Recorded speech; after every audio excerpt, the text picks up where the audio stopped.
Bismillah, wa salatu wa salamu ala nabiyyina Muhammad wa ala alihi wa sahbihi ajmain. Brothers and sisters, my topic is upbringing righteous children. This, in fact, is a lecture by itself, but we'll summarize and mention a few important points.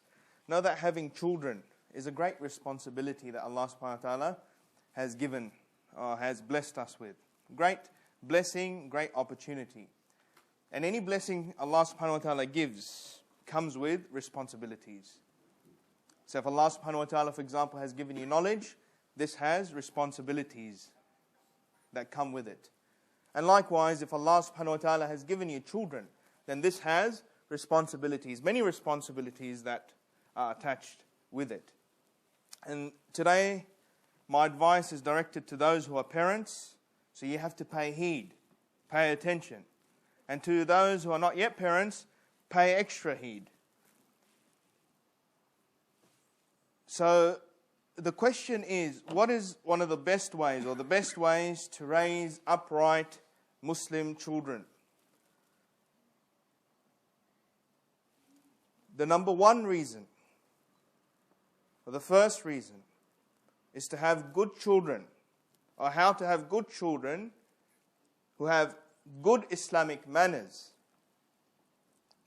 is to be a role model yourself.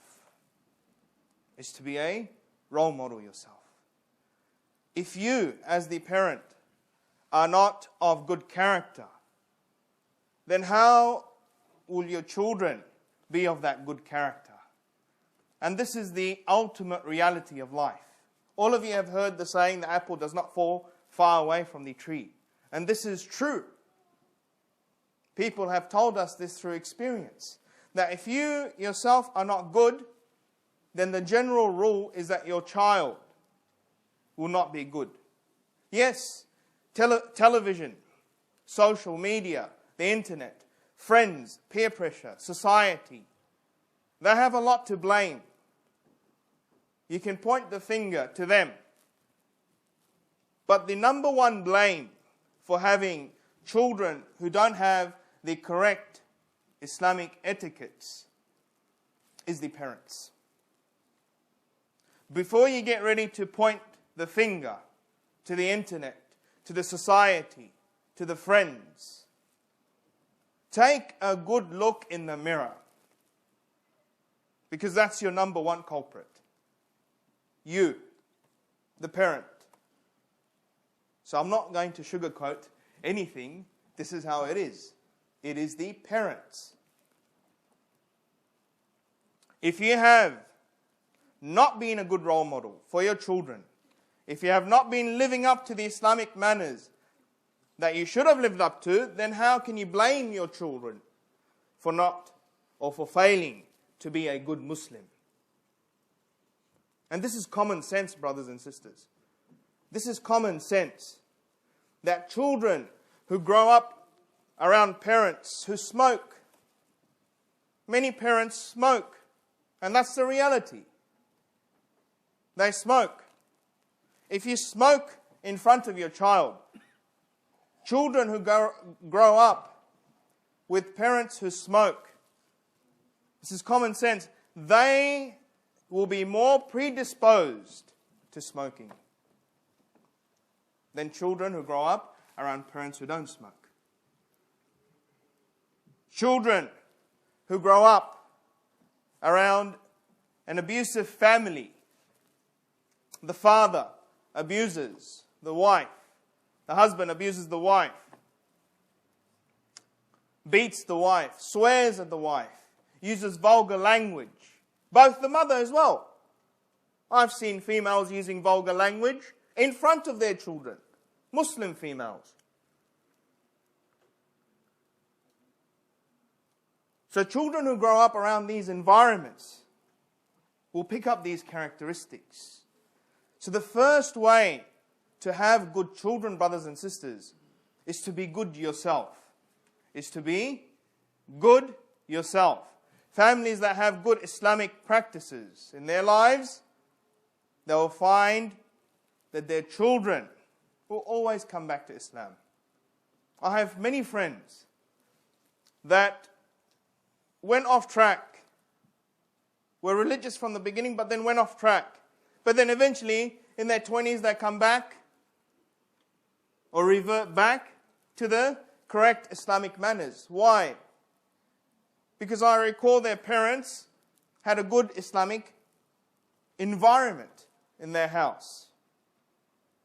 So they remember when they become 20, when they become 30, when they have kids of their own, they remember that the family unit that I remember that functioned well was the family unit that I was in. So if I don't have that now for my children, then my children will take the same path that I took when I went astray in my teenage years.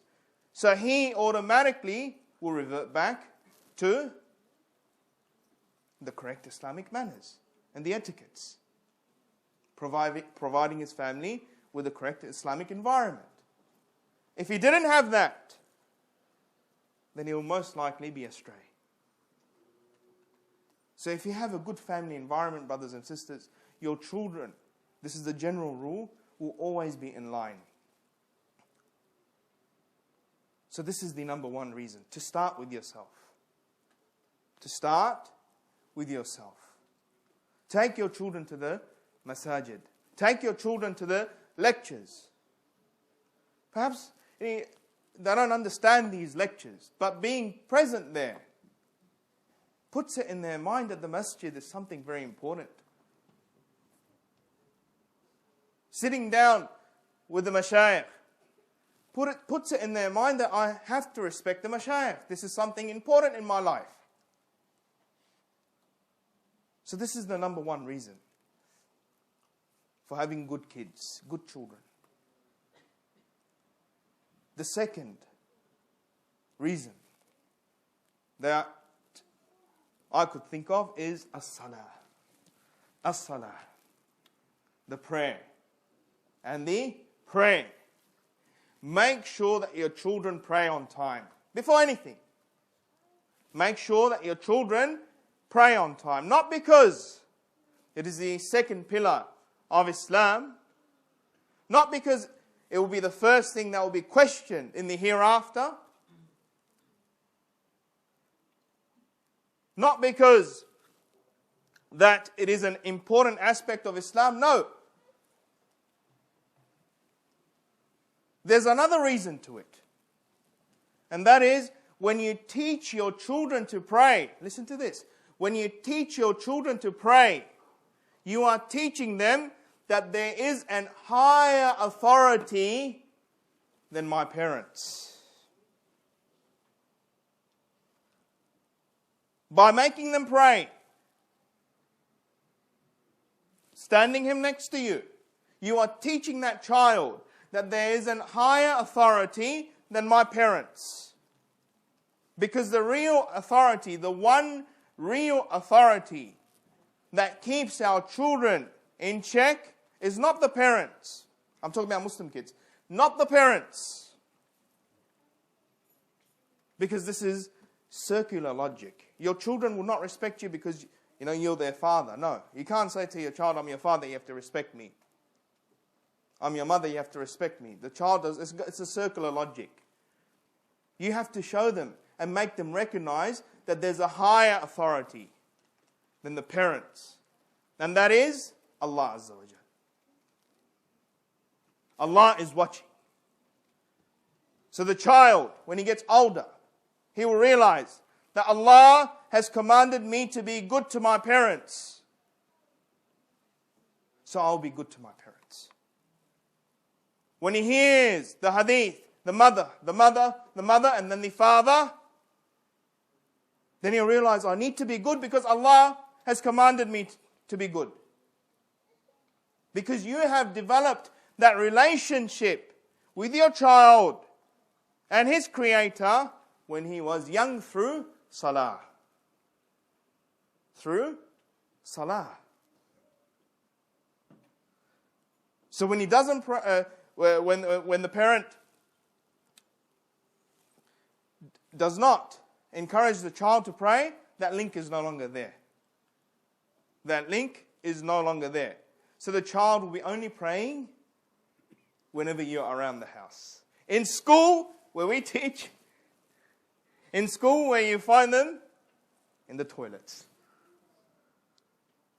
Because the parents are no longer watching. I'm not talking about any particular school. In schools, you'll find them in toilets. Because the parents are not. In youth camps, in the masjid youth camps, you'll find them in the cabins for salat. Because the parents are not there. Because you put that circular logic in there, in their minds. So the parent, when he's out of the picture, that's it. There's no authority higher than the parent. So teach them the salah. Make them pray. Make them realize that there is a higher link. That's the second reason to have good children. Higher authority through salah. And the third reason, we'll end it with this. And of course, the importance of salah cannot be stressed, brothers and sisters. SubhanAllah, when the Prophet ﷺ was given the salah, how many times did Allah subhanahu wa ta'ala order him and his ummah to pray? 50. Didn't Allah subhanahu wa ta'ala know that it was eventually going to go down to 5? Didn't He know that? He did. Then why this ascending and descending? There's a message here Allah is showing us. Is that your life is all about the salah. Imagine if you had to pray 50 times a day. Every half an hour you need to make wudu. Stand up and pray. So your life is all about the salah. There's a message in there. So this is the second point. The third point is a lot of dua. A lot of dua. When was the last time you made dua for your children? You always encourage them to make dua for you. But when was the last time you sincerely made dua for your children? If you're not asking Allah to help your children, then where's your love for your children? If you're not asking Allah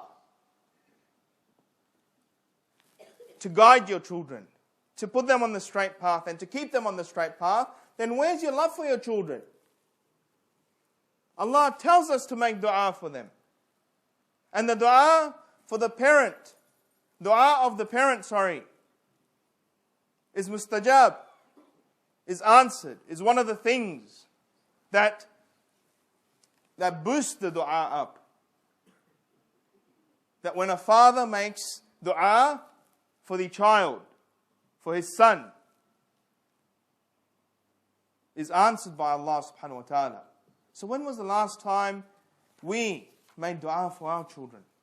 Constantly make dua, especially in the environment, brothers and sisters, that we are in. It's not like the environment that our parents grew up in 50 years ago. Even here, 50 years ago, 20 years ago, things were different. Now everything is out in the open. Everything is acceptable in society. So if you do not make dua to Allah subhanahu wa ta'ala to keep them on the straight path and to keep them guided and firm, you will lose your children. And with these words, I'll pass it to Sheikh Bilal. Jazakumullah khair. Wassalamu alaikum wa rahmatullahi wa barakatuh.